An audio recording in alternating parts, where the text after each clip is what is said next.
Écoutez, dans le cadre d'opérations de ratissage systématique de zones particulièrement escarpées, la juge d'instruction a veillé à ce qu'un certain nombre de zones de territoire non encore exploitées soient désormais ratissées par les services de police en charge de ce dossier, que je tiens à féliciter pour leur engagement et leur détermination, avec le soutien particulièrement précieux et apprécié des pompiers du Gard, l'unité d'intervention en milieu périlleux. Alors pourquoi cette unité?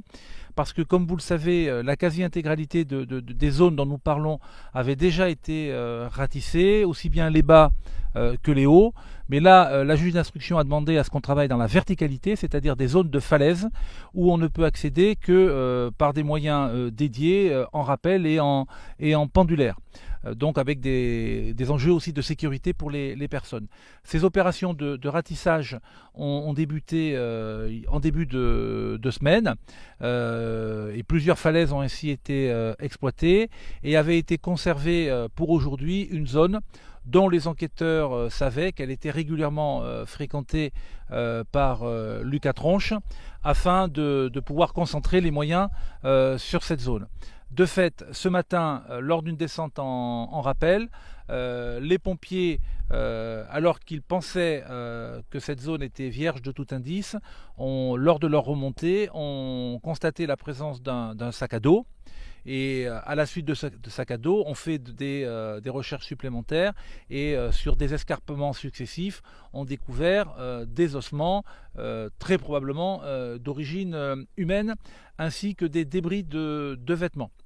Donc nous sommes dans une situation de vraisemblance et non pas de certitude.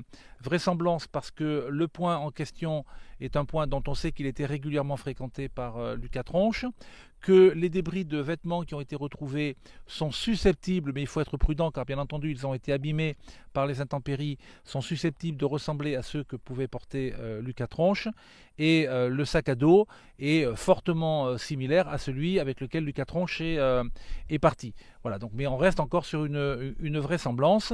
La juge d'instruction est sur zone, elle va se rapprocher de la famille de Lucas Tronche pour faire le point bien entendu avec cette famille. Des expertises médico-légales vont être rapidement ordonnées, ainsi que des expertises génétiques pour avoir toute certitude sur l'origine de ces ossements.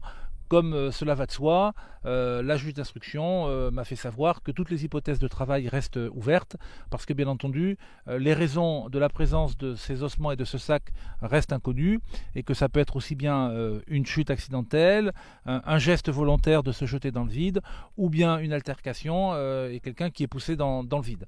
Voilà les éléments que je peux vous communiquer. Stop.